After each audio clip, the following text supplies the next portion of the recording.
have a question for you.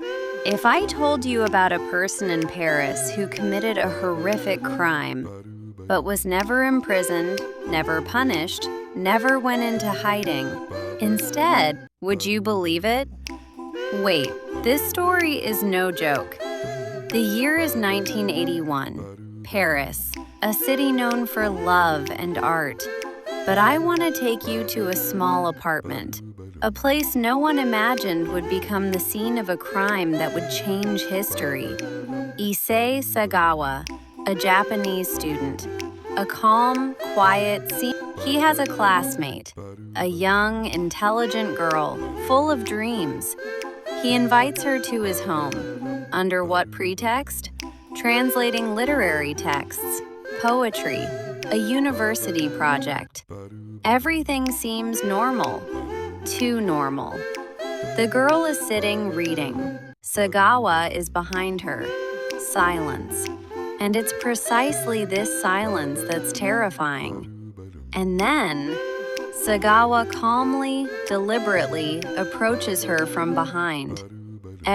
This was only the beginning of a nightmare. Sagawa raped the lifeless body of Renee and dismembered her into various parts. With chilling composure, he consumed parts of her body, including her thigh and arm, sometimes raw, sometimes. He severed her head and even photographed this horrific process, as if documenting a sinister, artistic work. But listen, this is where the story begins, not ends. What makes this case horrifying isn't just the murder. What truly shocks the mind is what happened afterward. 2 days later, Sagawa decides to remove the remains from the house. Suitcases, a park near the Eiffel Tower. And right there, he gets caught.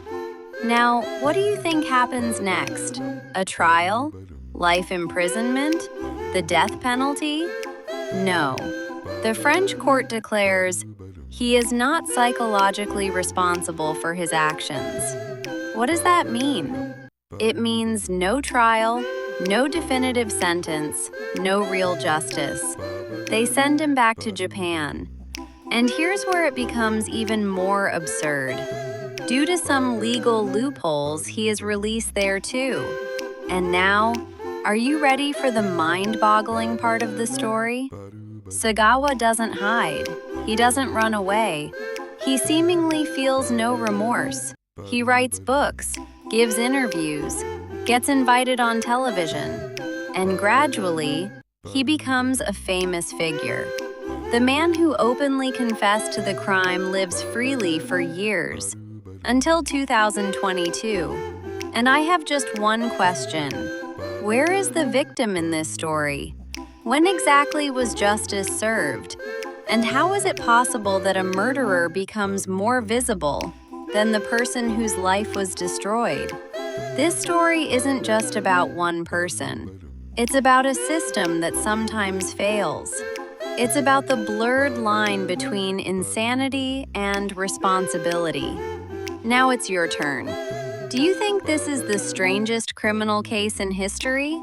Or is it just one of those stories the world chose to forget? 1 hour later.